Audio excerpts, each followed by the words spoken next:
দর্শন চ্যানেলে মাতৃ অনুত্থান। আমি অরিন্দম চ্যাটার্জি। আর মায়ের ভালোবাসা, মায়ের স্নেহের হাত মাথায় নিয়ে আর আজকের ছোট্ট অনুষ্ঠান শুরু করছি। আমি কিছু ছোট ছোট মানুষের আমাদের যে ছোট ছোট যে চিন্তা, সেইগুলোর থেকেই আজকে যদি আমি শুরু করি, তাহলে বেশ কিছু চিন্তা আমাদের সবসময় আমাদের মনের মধ্যে থেকে যায়। সেই চিন্তাগুলো কি না, প্রথম কথা হচ্ছে জীবনটা ভীষণ অনিশ্চিত। Life is very uncertain. এবং আমি নিজেও জানি না কাল কি হবে, পরশু কি হবে, বা এই মুহূর্তে কি হবে, জানি না। Life is very uncertain. And number two, it's very unpredictable. মানে কোনো ভবিষ্যৎবাণীও করা যাবে না, কোনো স্থিরতা নেই জীবনের। এটা একটা বিশাল বড় আশ্বাস বলতে পারেন যে এর কোনো স্থিরতা নেই। Number three, life is a brutal blow. জীবনের কোন বাঁকে, কোন আঘাত আমাদের জন্য অপেক্ষা করছে আমরা জানি না। Life is like a brutal blow. Next, life is helplessness, lonely and frustration. একই সঙ্গে আমরা ভীষণ অসহায় লাইফের কাছে, আমরা খুব নিঃসঙ্গ, and we are very frustrated. আমরা হতাশ, কারণ এই একই কারণ, লাইফ ইজ ভেরি আনসার্টেন। যা চাইছি ঠিক সেভাবে লাইফ আমাদের কাছে আসছে না, লাইফ সেভাবে আমাদের কাছে ধরা দিচ্ছে না। আর যেভাবে জীবনটাকে এগিয়ে নিয়ে যেতে চাইছি, সেইভাবে জীবনটা এগিয়ে যাচ্ছে না। তো স্বভাবতই আমরা নিজেদের যেটা ভাবছি, that we are very frustrated and we feel very lonely deep inside our heart. এখন কি সেই জিনিস আছে, কি সেই প্র্যাকটিস আছে, যেটা দিয়ে করলে বা যে যে যে যে দৃষ্টিভঙ্গিটা নিয়ে চললে আমাদের এই সব কিছু মাইনাস পয়েন্টসগুলো প্লাস পয়েন্ট হয়ে যাবে। এবং সেই প্র্যাকটিসগুলো কি, সেটা আমাদের জানতে হবে। সেই প্র্যাকটিসগুলোর মধ্যে একটি প্র্যাকটিস হচ্ছে শুভ সন্ধ্যা পড়েনি। একটাই প্র্যাকটিস, দ্যাট ইজ, যদি আমরা মাকে সঙ্গে করে নিয়ে চলি এই সুদীর্ঘ রাস্তাটা, তাহলে এই যে আনসার্টেনিটি, এটা কি চলে যাবে? নো, আনসার্টেনিটি থাকবে। এই যে আনপ্রেডিক্টেবল, সেটা কি চলে যাবে? নো, যা আছে সবই থাকবে। বাট আমরা একটা দৃঢ় বিশ্বাস নিয়ে চলতে আরম্ভ করব যে যখন মা আছে, তখন জীবনের যত আঘাতই আসুক না কেন, রাস্তা যত আনসার্টেনই হোক না কেন, মনের মধ্যে একটা স্থিরতা আছেই। এবং সেটাই কিন্তু আমাদের এগিয়ে নিয়ে চলবে। আনসার্টেন বিকেম সার্টেন, যা অনিশ্চিত তা নিশ্চিত হয়ে যাবে। আনপ্রেডিক্টেবল বিকেম প্রেডিক্টেবল, যা ভবিষ্যৎবাণী নেই, যা ভবিষ্যৎ নেই, সেটা প্রেডিক্টেবল হবে। যে ব্রুটাল ব্লোগুলো আমাদের লাইফে ভীষণভাবে আঘাত আনছে, একটার পর একটা জীবনে আঘাত আসছে, যদি আমরা মাকে সঙ্গে নিয়ে চলতে আরম্ভ করি, তাহলে সেই ব্রুটাল ব্লো কিন্তু আমাদের কাছে এক আশীর্বাদ হয়ে ধরা দেবে। নেক্সট, যখন উই ফিল ভেরি লোনলি, তখন কিন্তু মায়ের প্রতি বিশ্বাস আমাদের মনে একটা বন্ধুত্বর ইশারা করবে। অর্থাৎ লাইফে আমরা যতটা একাকী নই, তার থেকে বেশি আমরা তখন ফিল করব যে আমাদের সঙ্গে সবসময় কেউ আছেন। তিনি সুখে দুঃখে বিপদে আপদে আমাদের সঙ্গে থাকবেন। এখন যতক্ষণ মায়ের প্রতি তিনটে শব্দ মায়ের সঙ্গে যদি আমরা কানেক্ট না করতে পারি, একটা হচ্ছে হোপ, একটা হচ্ছে ফেথ, একটা হচ্ছে লাভ। অর্থাৎ মা আছেন, এটা একটা আশা, এটা একটা ভরসা। এটার ওপর যদি আমাদের ফেথ না থাকে, এই ভালোবাসাটার মধ্যে যদি আমরা নিজেদের না রেখে দিই, তাহলে বেশ কিছু নেগেটিভ সিমটম আমাদের মধ্যে ধরা দেয়। সেই নেগেটিভ সিমটমগুলো কি? ধরা যাক আমাদের জীবনে মা নেই, আমরা মায়ের সঙ্গে কানেক্টেড নই, তখন কিরমভাবে আমাদের জীবনের স্টেটমেন্টগুলো তৈরি হয় না? তখন আমরা ফিল করি যে আমাকে কেউ বোঝে না। প্রথম যে সমস্যাটা আমাদের তৈরি হয়, মনের মধ্যে একটা প্রশ্ন উঠে আসে যে আমাকে কেউ বোঝে না। নেক্সট, আমাকে কেউ ভালোবাসে না। আমরা খুব নিঃসঙ্গ বোধ করি, আর আমাকে কেউ ভালোবাসে না। 3 নম্বর হচ্ছে যে আমি জানি না আমি কি করব এই পরিস্থিতিতে। সবসময় একটা সিদ্ধান্তহীনতা, একটা অস্থিরতা, যে আমি জানি না এই পরিস্থিতিতে আমি কি করব। 4 নম্বর, আমি বড্ড একা, আমি ভীষণ একা। সব ব্যাপারেই আমি ফিল করি যে আমি খুব নিঃসঙ্গ। 5, আমি দেনায় জর্জরিত, আমার আর্থিক প্রেশার প্রচণ্ড, খুব আর্থিক প্রেশার। নেক্সট 6 নম্বর, আমি বারবার ব্যর্থ, মানে একটা ফেলিওর প্যাটার্ন আমার মধ্যে তৈরি হয়ে যাচ্ছে, আমি বারবার ব্যর্থ। Last but not the least, আমাকে কেউ গুরুত্ব দেয় না। একটা সাধারণ মানুষ, মানে আমি প্রত্যেকটা মানুষের সঙ্গে থাকি, অবজার্ভ করি, তাদের কিন্তু মোটামুটিভাবে এই 6-7টা স্টেটমেন্ট তাদের জীবনে ঘোরাফেরা করে, যে আমাকে কেউ বোঝে না, আমাকে কেউ গুরুত্ব দেয় না, আমাকে কেউ ভালোবাসে না, আমি জানি না আমি এই পরিস্থিতিতে কি করব, আমি আর্থিক সংক্রান্ত ব্যাপারে জড়িয়ে পড়েছি, আর আমাকে আমি আমি আমি feel very lonely deep inside. এইগুলো কখন হবে? শুভ সন্ধ্যা, জয় মা। এগুলো কখন হবে আমাদের জীবনে? যখন আমরা জীবনের সেন্টারে আসল জিনিসটাকে সরিয়ে সব থেকে অনিশ্চিত জিনিসটাকে সেন্টারের মাঝখানে রাখবো। সেটা কি না? আমাদের নিজেদের।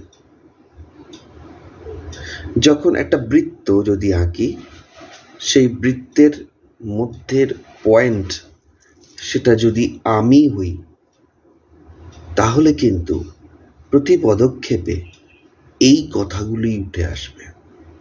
কারণ তখন লাইফটা আমি দেখব, যেহেতু আমি জীবনের মাঝখানে আছি, সেহেতু আমার দৃষ্টিভঙ্গি কিন্তু সঠিক নয়। অর্থাৎ আমি খুব লিমিটেড দৃষ্টিভঙ্গি দিয়ে আমার জীবনটাকে দেখব, এবং লিমিটেড দৃষ্টিভঙ্গি থাকার জন্য যে অসুবিধেগুলো হয়, সে অসুবিধেগুলো হবে। সেটা হচ্ছে আমার সিদ্ধান্তগুলো লিমিটেড হবে। অর্থাৎ আমি নিজের অসহায়তাটাকে ফিল করব এবং আমি ফিল করব এই অসহায়তা অবস্থাটাকে কাটিয়ে ওঠার কোনো রাস্তা পাচ্ছি না, কারণ আমার দৃষ্টিভঙ্গিটাই আমি মাঝখানে রেখে দিয়েছি। কিন্তু ধীরে ধীরে যদি একটি অভ্যেস আমরা তৈরি করে ফেলি যে আমার জীবনের সেন্টারে সব কিছু সরিয়ে দিয়ে, এভরিথিং যা কিছু আছে সব সরিয়ে দিয়ে সেই সেন্টারের মাঝখানে বা সেই সেন্টারে মাকে ঢুকিয়ে দিই, তাহলে কিন্তু এই 7টা যে কথা, আমাকে কেউ বোঝে না, আমাকে কেউ ভালোবাসে না, আমি একা, আমি জানি না এই পরিস্থিতিতে আমি কি করব, আমি আর্থিক সংক্রান্তে ভুগছি, আমি ব্যর্থ, অর্থাৎ এই যে কথাগুলো সব দেখো আমি মানে আমি এই ফিলিংসটা করছে। যেহেতু আমি খণ্ড একটা চেতনা, আমি পুরোপুরি চেতনা নই, আমি অখণ্ড নই, আমি একটা ভুল ভ্রান্তি ভরা একটা ইগোইস্টিক মানুষ, তো আমার ডিসিশনগুলোও ডিস্টর্টেড হয় এবং আমার চিন্তাভাবনাগুলোও ডিস্টর্টেড হয়। আমি ফিল করি আমি একটা ফ্র্যাগমেন্টেড পার্ট। এখন এই পার্টটাকে আমি হোল করব কি করে? এই পার্টটাকে হোল করা যায় জীবন সমস্ত কষ্টের মধ্যে থেকেও কিন্তু আনন্দময় করা যায়। সেটা করব কি করে? সেটা করার একটাই রাস্তা হচ্ছে আস্তে আস্তে নিজের মাঝখানের যে ইগোসেন্ট্রিক মানুষটি রয়েছে, যেটা আমি, সেটাকে আস্তে আস্তে সরিয়ে সেখানে আমাদের মাকে বসিয়ে দেওয়া হয়, তার হাতে সমস্ত কিছু তুলে দেওয়া হয় এবং আমরা যখন পুরোপুরি সারেন্ডারে মোডে চলে যাই, তখন কিন্তু সব কিছু ধীরে ধীরে ধীরে ধীরে পরিবর্তিত হতে থাকে। এখন কিভাবে?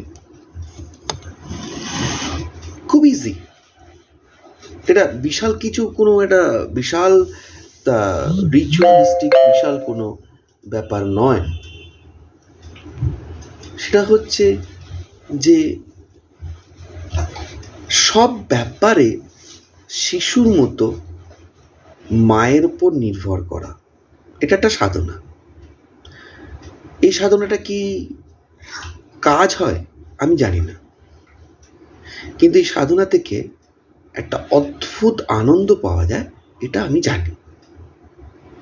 এই সাধনাটা কি আমার ব্যাংক ব্যালেন্স কি ভরপুর হয়ে যাবে আমি জানি না, হতেও পারে, কিন্তু এই সাধনাটা থেকে অভাব বোধ দূরে চলে যাবে। অভাব বোধ দূরে চলে যাবে কেন কথাটা বলছি না, আমি আজ যে কটা মানুষের সঙ্গে মিশছি, একটা পুরনো সমীক্ষা যদি দেখি, যদি একটা শুভ সন্ধ্যা, পুরনো সমীক্ষা বলছে যে খুব পুরনো 2006 5857 স্টুডেন্টস সুইসাইড করেছে আমাদের ইন্ডিয়ায়। 3 বছরে 16,000 আত্মহত্যা, এবং অ্যাভারেজলি তারা কিন্তু সমস্ত স্টুডেন্টস, ম্যাক্সিমাম স্টুডেন্টস 12 বছর থেকে মানসিক ভারসাম্য হারানোর একটা প্রবণতা মানুষের মধ্যে দেখা দিচ্ছে। আমি খুব সায়েন্টিফিক একটা স্ট্যাটিস্টিক্সের দিকে এগোচ্ছি। তার মানে 5,800 জন স্টুডেন্টস 2006 সালে সুইসাইড করেছে, আজকে 2024, তাহলে আজকে কি হারে বেড়েছে ডিপ্রেশনের সংখ্যা? এর একটাই কারণ, সেটা হচ্ছে আমাদের লাইফের সেন্টারে আমাদের খণ্ডিত ইগো, সেটাকে মাঝখানে বসিয়ে দেওয়া। এবং সেই খণ্ডিত ইগোর মাধ্যমেই গোটা জীবনটাকে অ্যানালাইজ করা, এবং সেই অ্যানালিসিসটা হয় চরম ভুল। এই সুইসাইড কমে যায়, এই ডিপ্রেশন কমে যায়, লাইফের একটা মিনিংফুল পারপাস এসে যায় যদি আমাদের মাকে আমরা আমাদের জীবনের কেন্দ্রে আনতে পারি। আনতে পারা মানে কিন্তু কোনো ফ্যান্সি ইম্যাজিনেশন নয়, it's a dedicated part, it's really dedicated part. কারণ আমরা মনে করি যে মায়ের প্রতি ভালোবাসাটা অনেকটা সময় শখের জিনিসপত্র সাজিয়ে রাখার মতো, বাট এটা 24 ঘন্টার একটা dedicated part, how to connect with my mother. কিন্তু একবার যখন কানেকশনটা তৈরি হয়ে যায় তখন লাইফ কিন্তু আনন্দই আনন্দ। বিকজ আমরা আর আমাদের সুখের জন্য, আমাদের অস্তিত্বের জন্য আমরা 5টা মানুষের ওপর নির্ভর করি না, বা কোনো ঘটনার ওপর নির্ভর করি না।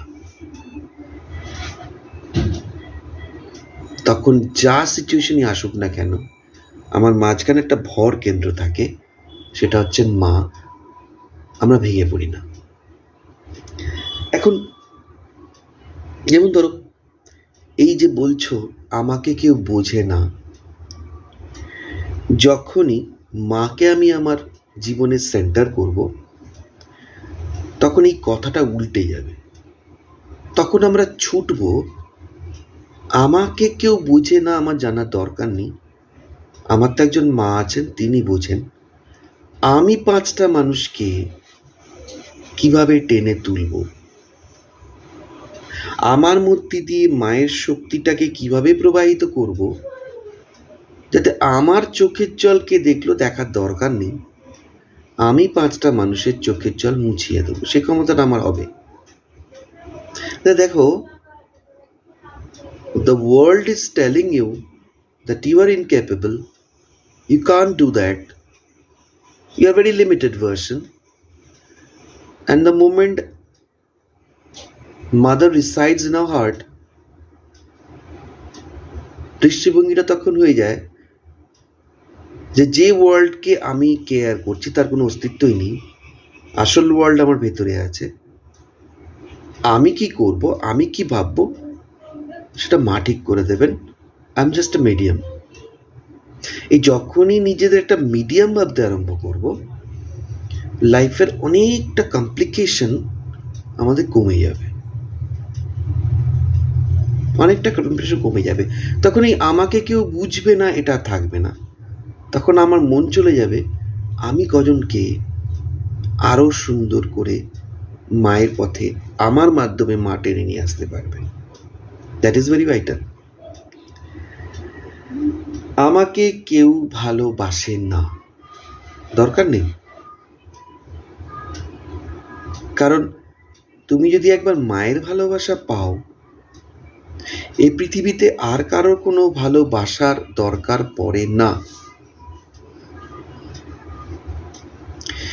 তুমি একটা পুরো কমপ্লিট একটা পার্সোনালিটি হবে, ইরেসপেক্টিভ অফ এনি ওয়েদার। যে কোনো ঘৃণার পরিবেশেও তুমি কিন্তু নিজেকে ইনট্যাক্ট উইথ ডিগনিটি নিজেকে ধরে রাখতে পারবে। কারণ তুমি জানো তুমি কারোর ভালোবাসার মুখাপেক্ষী নও। তুমি যার ভালোবাসা পেয়েছো সে তোমার আদি শক্তি, তার ভালোবাসা কোনোদিন নষ্ট হবে না, সরেও যাবে না। It's very critical. কারণ আমি যে কথাগুলো তোমাদের বলছি, এই প্রত্যেকটা কথা থেকে এক একটা মনস্তাত্ত্বিক রোগ তৈরি হয়, আর প্রত্যেকটা মনস্তাত্ত্বিক রোগের দাওয়াই হচ্ছে মায়ের প্রতি আশা, ভরসা, ভালোবাসা, হোপ, ফেথ অ্যান্ড লাভ। যখনই থেকে আমেরিকায় একটা বিশাল বড় পাগলা গারদে নিয়ে যাওয়া হয়েছিল,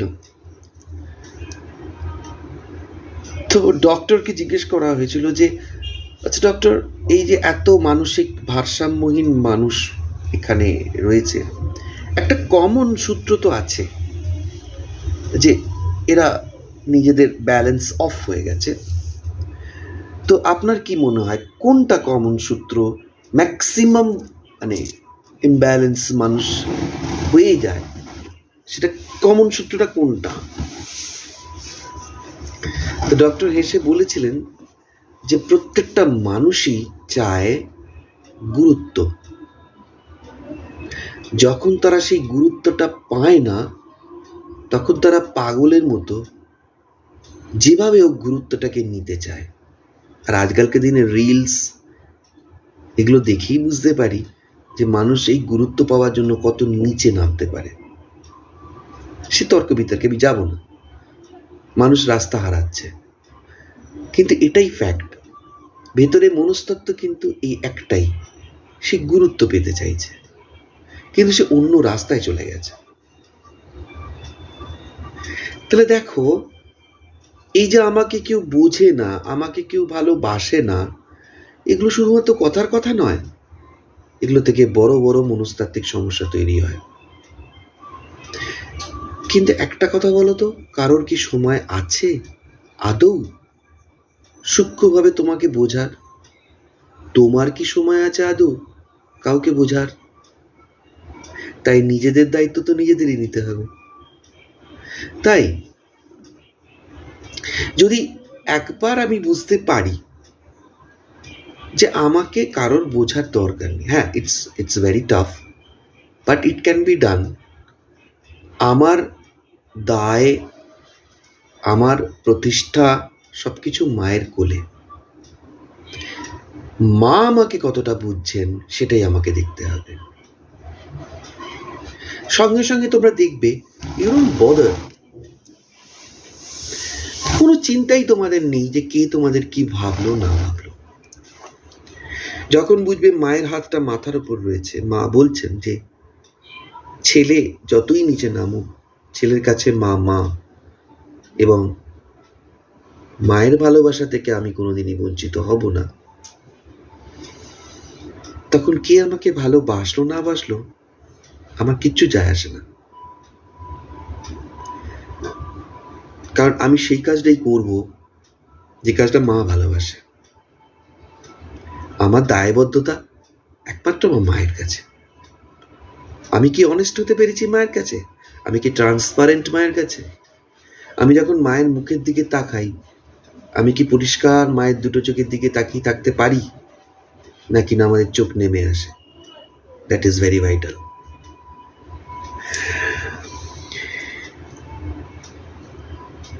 পরিস্থিতি যতই জটিল বা প্রতিকূল হোক, পরিস্থিতি যত দিন যাচ্ছে, আমাদের চারপাশের জগৎ কিন্তু আরো রুড হয়ে যাচ্ছে। আমরা এক চিলতে জায়গাও কাউকে ছাড়তে চাইছি না, বিকজ আমরা জানি যদি আমি এই মানুষটাকে আমার জন্য জায়গা ছেড়ে দিই, এ আমাকে মেরে দিয়ে বেরিয়ে যাবে।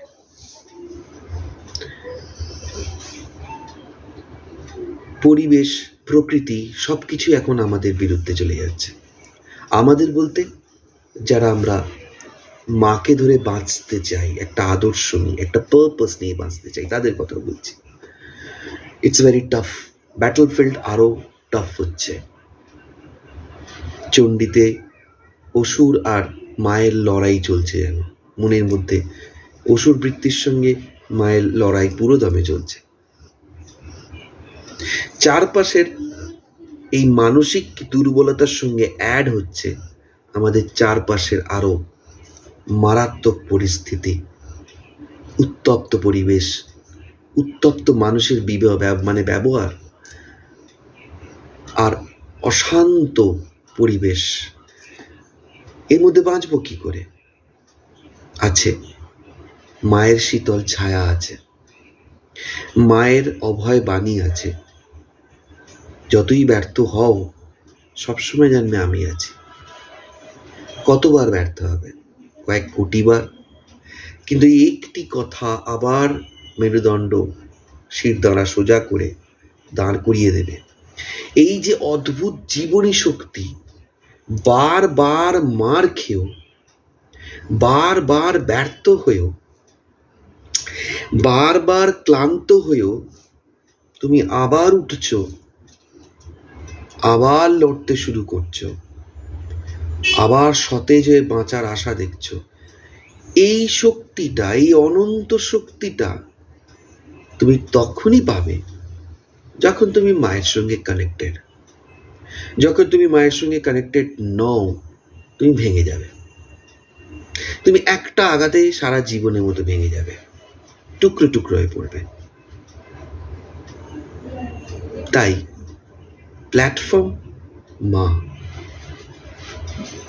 আজকের দিনে দাঁড়িয়ে এই মুহূর্তে এর থেকে বেশি সত্য বা বাস্তব কথা আর নেই। মা আছেন, তীব্রভাবে আছেন। বিলিভ মি, আমি হাত জোর করে তোমাদের বলছি,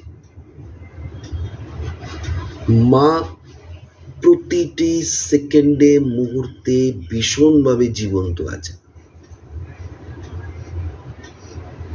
এখন কৃপাটা আমরা দেখতে পাচ্ছি না, সেটা আমাদের সমস্যা। আমরা কানেক্টেড হতে পারছি না, তার কারণই হচ্ছে we are not ready to live our place. আমরা জীবনের কেন্দ্রে নিজেদের রেখে দিচ্ছি, মাকে জায়গা দিচ্ছি না। আর শরণাগত না হলে শক্তি তুমি পাবে না, এটা একদম পরিষ্কার হিসেবে। তুমি যতক্ষণ না পুরো ছাড়ছ, ততক্ষণ পুরো আশীর্বাদ আসবে না। পুরো আশীর্বাদের আনন্দই আলাদা। আমি একা, অনেক মানুষ মনে করে আমি একা। ইয়েস, কোনো রঙিন স্বপ্ন আমি তোমাদের দেখাবো না। Yes, every human being is alone. আমরা প্রত্যেকে একা।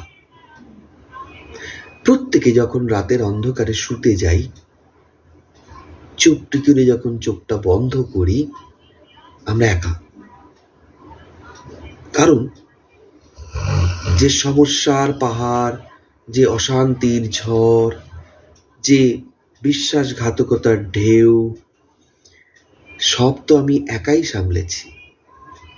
মানুষ আছে পাশে, কিন্তু আঘাতের তীব্রতাটা তো আমাকেই অনুভব করতে হয়েছে। তাই আমি কি করে বলি যে না, আমি অনেকের সঙ্গে আছি? না, কেউ সঙ্গে নেই। কারণ এই নিঃসঙ্গতাটাই হচ্ছে বাস্তব। যত তুমি মাকে পাবে, মা তোমাকে নিঃসঙ্গ করে দেবে। তার মানে এই নয় তোমার চারপাশে লোকজন চলে যাবে, সবাই থাকবে, কিন্তু তুমি একটা বিচ্ছিন্ন দ্বীপের মতো নিজেকে ফিল করবে। তুমি অনেক গভীরে ঢুকবে, তুমি আর চওড়ায় বাড়বে না।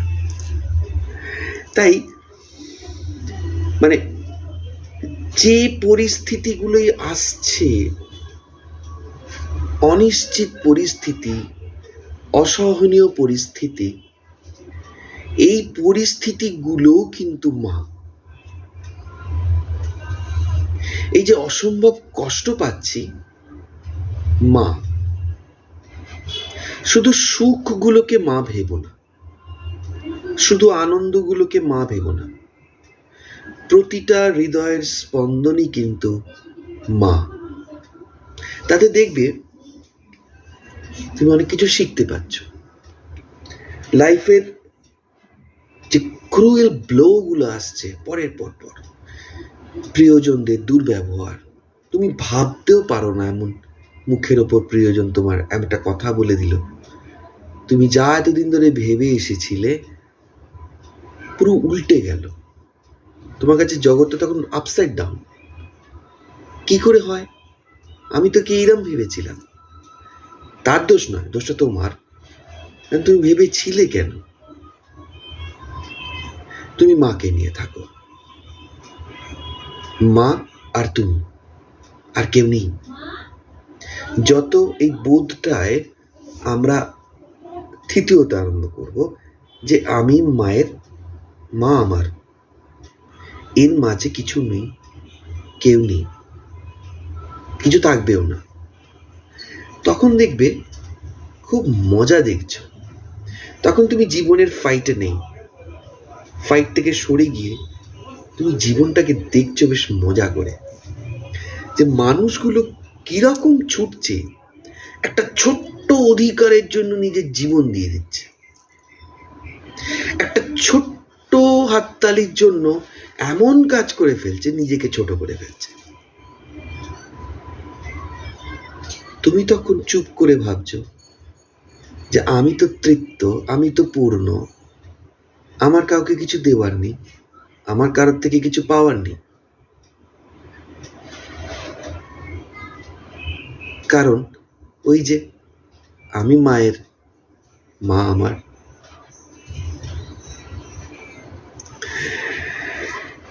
মাকে যদি সবকিছু খুলে বলা যায়, অনেকে বলে যে এই রিচুয়ালস আছে, এইভাবে বসতে হয়, এইভাবে প্রদীপ দিতে হয়, এইভাবে তাকাতে হয়, এইভাবে এই ফুলের মালা দিতে হয়। আমার ব্যক্তিগত মতামত বলে যে এত কিছু রিচুয়াল মেনটেন করেও মানুষগুলো যখন পুজো করে উঠে আসে, আমি সেই সাধারণ মানুষই দেখি, তাদের পরিবর্তন নেই। দ্য কিওয়ার্ড ইজ, তুমি একটা বাতাসা দিয়ে, কোনো মন্ত্র না বলে, শুধু মা বলে কথা বলে যাও। দরকার নেই কোনো মন্ত্রের, শুদ্ধ মন্ত্র উচ্চারণ যারা পারবে, যারা ভালোবাসবে তারা করবে, কিন্তু যারা পারবে না, মায়ের ছবিটা সামনে রেখে প্রতিটা দুঃখ, প্রতিটা ভালোবাসা, প্রতিটা মুহূর্ত সুন্দর করে কথা বলে কাটিয়ে দেওয়া যায়, সেটা একটা বিশাল বড় পুজো। তখন দেখবে একটা নেশা হয়ে গেছে। তখন এই ঠাকুরের কথাটা মনে হবে যে দুঃখ হলে মানুষের কাছে যাবে না, দুঃখ হলে ঈশ্বরের কাছে যাবে। কারণ মানুষ তোমার দুঃখ নিয়ে খেলবে, ঈশ্বর কিন্তু তোমার দুঃখকে ঠিক করে দেওয়ার চেষ্টা করবে।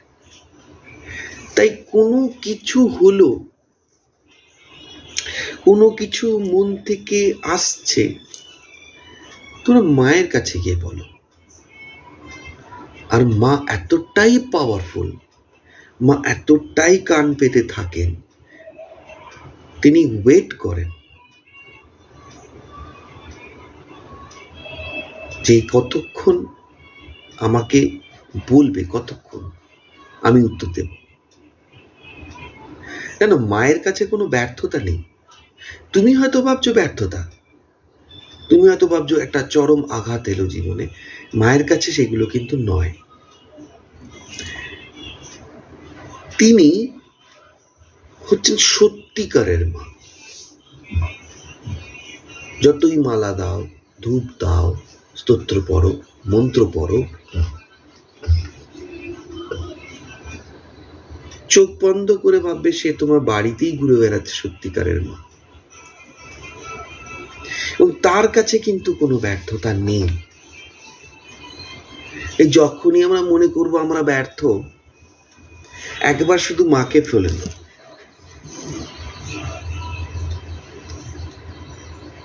ব্যর্থতা মায়ের কাছে নেই। আমরা যদি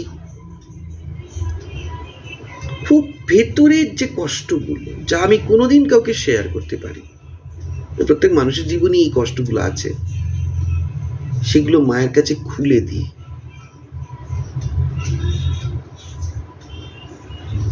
কষ্ট কি লাঘব হয়? হয়। উত্তর কি আসে? আসে। আমার মতো করে আসে না, যাটায় আমার কল্যাণ হয় উত্তর সেইভাবে আসে। তুমি চাইলেও খারাপ হতে পারবে না। মা তোমার হাত যখন ধরে নেবেন, তুমি চাইলেও খারাপ হতে পারবে না, কিন্তু তোমার মতো করে কিছু ঘটবে না। প্রস্তুত থাকো। তুমি যত তাড়াতাড়ি একটা আকাঙ্ক্ষা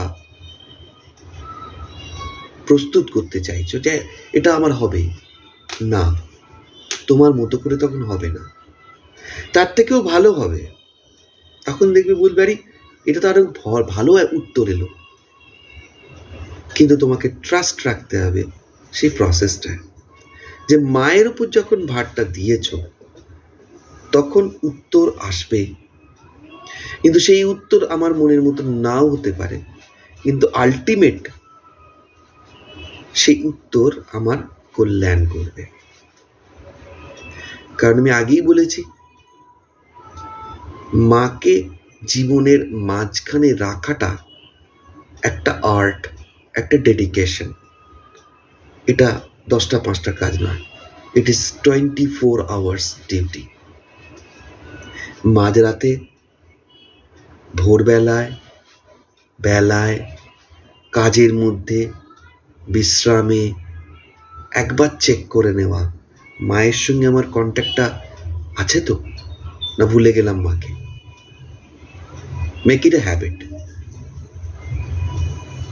মায়ের সাথে সারাদিনে কতবার যোগাযোগ করলাম, ইট ইজ ভেরি ইম্পর্টেন্ট। পৃথিবীর সব কাজ অনেক পরে, প্রথম কাজটাই হচ্ছে to feel connected with holy mother. তাহলে কিন্তু এই যে আমাদের পরের জেনারেশন উঠে আসছে, তাদের যে ডিপ্রেশন, যে সুইসাইড, তাদের কিন্তু সব কিছুই আসছে এই নিডটা থেকে, যে আমাকে বোধহয় কেউ ভালোবাসে না, আমাকে সবাই ডিমান্ড করে, আমাকে কেউ গুরুত্ব দেয় না।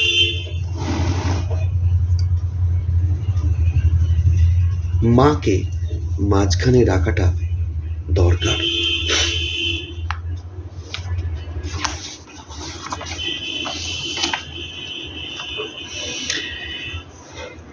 মনটাকে সবসময় যদি আমরা খোলা রাখি, এটা একটা খুব ভাইটাল জায়গা, যে মা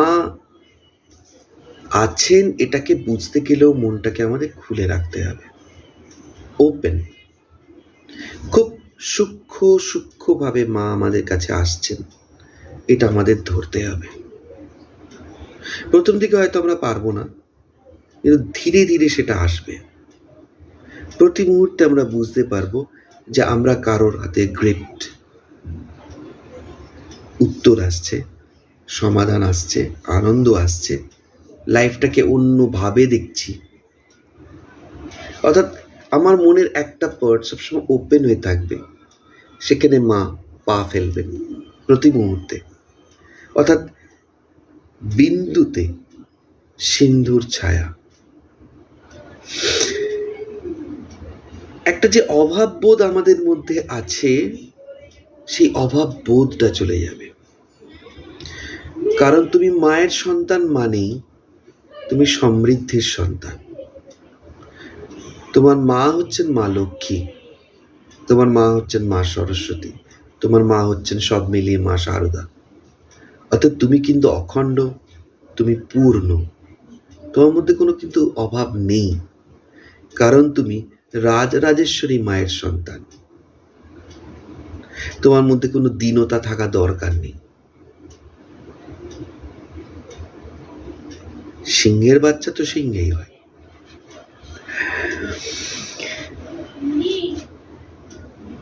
সোমেশ্বরানন্দ একটা অদ্ভুত কথা বলছেন যে মাকে কিভাবে অনুভব করা যায়।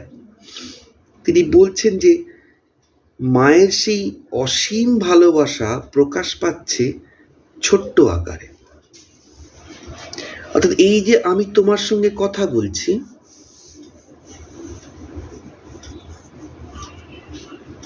এই যে তোমার সঙ্গে আমি কথা বলছি, টুকরো টুকরো ভাবে মায়ের কথা তোমাদের কানে যাচ্ছে, তোমরা স্মরণ মনন করছো, আর এটা বলছেন সোমেশ্বরানন্দ যে অসীম ভালোবাসার প্রকাশটা পাচ্ছে ছোট ছোট ভাবে, ছোট ছোট ছোট ছোট ভাবে মায়ের ভালোবাসাটা আমাদের জীবনে আসছে। কারণ ব্যাপ্তি বা বিশাল আকারে আসলে বোধহয় ভাসিয়ে দেবে আমাদের। বলছেন যে উদাহরণস্বরূপ তিনি বলছেন যে ট্রান্সফরমারের 10,000 ভোল্টের বিদ্যুৎ বাড়িতে কোথাও 60 পাওয়ারে আলো দিচ্ছে, কোথাও আবার 2 পাওয়ারে আলো দিচ্ছে। বিভিন্ন পরিস্থিতিতে মায়ের ভালোবাসা বিভিন্নভাবে প্রতিফলন হচ্ছে। অর্থাৎ কোনো জায়গায় দেখবে খুব বেশি আলো, কোনো জায়গায় খুব কম আলো, কিন্তু আলো। তো স্বামী সোমেশ্বরানন্দ মহারাজ দারুণ একটা কথা বলেছেন যে এইটাকে ধরার চেষ্টা করো, যে এই আলো, এই আলোর পেছনে কিন্তু সেই অসীম অনন্ত ভালোবাসার স্পর্শ হচ্ছে, কিন্তু ছোট আকারের প্রকাশ। তাই ছোট কিন্তু ছোট নয়। এই যে মা বলছেন যে ছোট্ট বলে অশ্রদ্ধা করো না, যাকে রাখো সেই রাখে। তাই ছোট্ট ছোট্ট ছোট্ট ছোট্ট ভালোবাসার মধ্যে দিয়ে অনেক বড় ভালোবাসার প্রকাশ। মা তার সন্তানকে ভালোবাসে, এটা একটা ছোট্ট ভালোবাসা। জগৎ মাতা যখন আমাদের ভালোবাসে, এই বিশাল ভালোবাসার প্রকাশটা আমাদের পার্থিব মা তার সন্তানকে দেন সামান্য ছোট্টভাবে। তাহলে তার পেছনে অনন্ত ভালোবাসাটা কি, সেটা যখন আমরা অনুভব করতে পারবো, তাহলে আমাদের মধ্যে অভাববোধ আর আসবে না।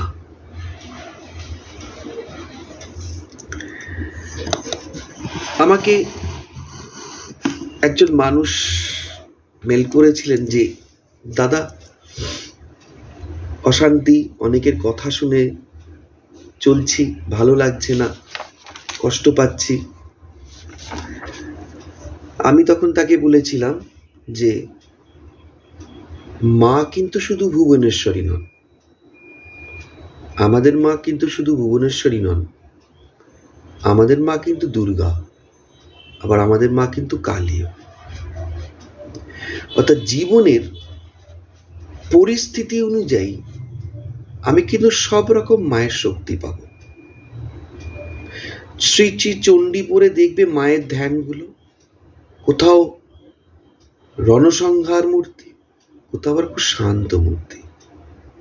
অর্থাৎ তোমাকে বোঝানো হচ্ছে যে সর্বব্যাপী যে শক্তি, সেই শক্তিকে তুমি কিন্তু বিভিন্ন রূপে পেতে পারো। প্রত্যেকটা শক্তি তোমার জীবনে দরকার।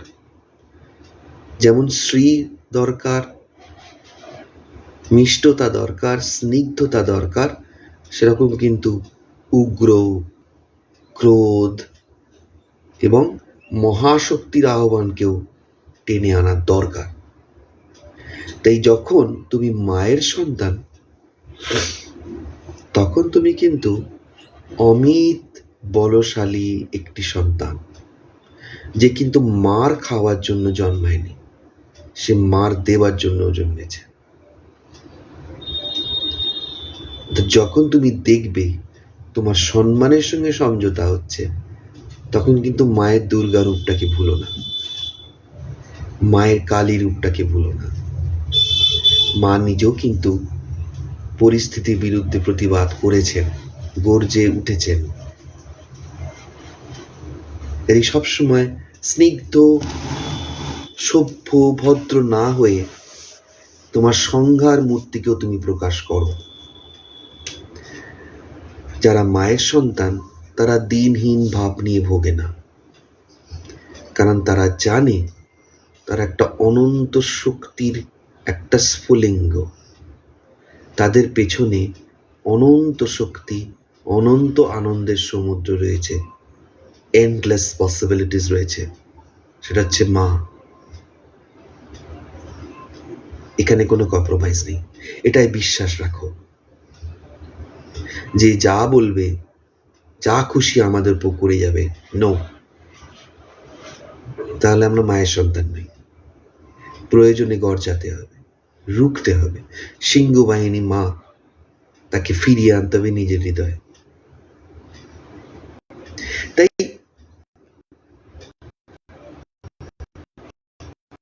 প্রাণ প্রতিষ্ঠা করো।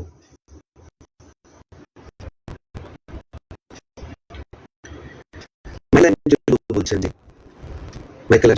কি করে এত সুন্দর স্থাপত্য করেন? তিনি বলেন যে আমি পাথর দেখি না, পাথরের ভেতরের মূর্তিটাকে দেখি। তোমরা লাইফ দেখো না, লাইফের ভেতরে মায়ের সম্ভাবনাটাকে দেখো। তোমরা খণ্ডিত দৃষ্টি নিয়ে দেখছো পাথর, এতে কি বেরোবে? মাইকেল অ্যাঞ্জেলো বলছেন না, পাথরের মধ্যে এটা রয়েছে, এটাই আমি বার করবো কেটে কেটে। দৃষ্টিভঙ্গিটা বোঝার চেষ্টা করো। তো তোমাদের কাছেও লাইফ একটা আননোন, একটা স্থূল, একটা এবড়ো খেবড়ো পাথর হয়ে এসেছে, বাট তার ভেতরে মায়ের অনন্ত শক্তির আভাস জল করছে, যেটাকে তুমি টেনে বার করে নিজের লাইফে মিশিয়ে দিতে পারো, অ্যান্ড ইউ বিকেম ইনভিনসিবল।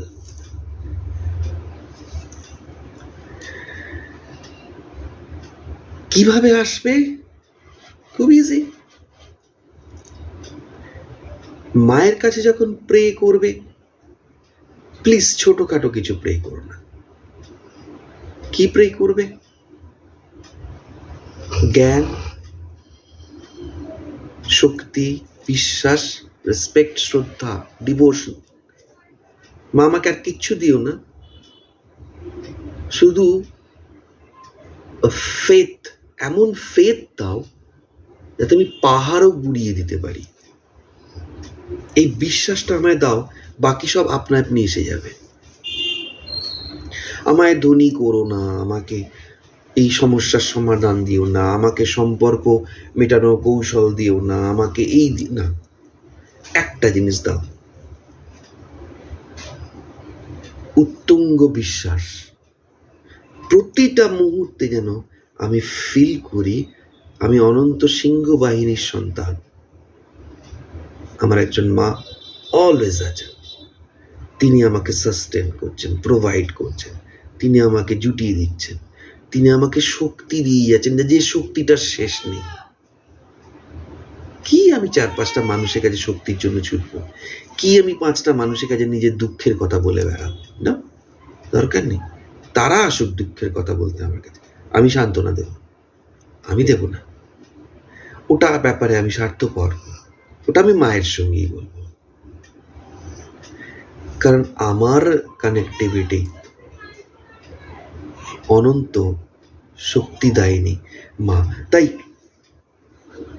জীবনের একটা প্রান্তে এসে যখন উল্টো পাল্টা চিন্তা আসে, প্লিজ কখনো ভেবো না তুমি একা, তোমাকে কেউ বোঝে না, তোমার কোনো গুরুত্ব নেই।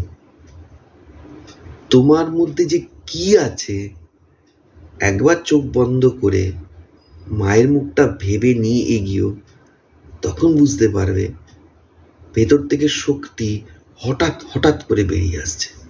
যে কাজ তুমি পারছিলে না, হঠাৎ করে সেই কাজ তোমার কাছে খুব হেলায় হয়ে যাচ্ছে। যে শক্তি তুমি খুঁজে বেড়াচ্ছিলে, সেই শক্তি কোথা থেকে তোমার জীবনে ভরপুর হয়ে আসছে। You don't need to get out of yourself. কারোর উপর ভরসা করো না, কোনো কিছুর উপর ভরসা করো না, একদম নিঃসঙ্গ হয়ে যাও, একদম মায়ের নামটার উপর ভরসা করো। আমি বলছি সব সোজা হয়ে যাবে, সবকিছু ঠিক হয়ে যাবে, আরো ভালো হয়ে যাবে। তাই জগতে খারাপ শক্তিও আছে, ভালো শক্তিও আছে। ফোকাসটা ভালো শক্তি মায়ের ওপর করো। যে কোনো বিরুদ্ধ পরিস্থিতিতে হেল্পলেস হলে একটু দাঁড়িয়ে যাও, একটু রেস্ট নাও, কিন্তু হাল ছেড়ো না। কারণ তারপর দেখবে হঠাৎ করে কোথা থেকে শক্তি আসছে, সমর্থন আসছে, আনন্দ আসছে, তুমি যেন ফ্লোতে এগিয়ে যাচ্ছ। জাস্ট ওয়েট, মায়ের উত্তরের জন্য অপেক্ষা করো।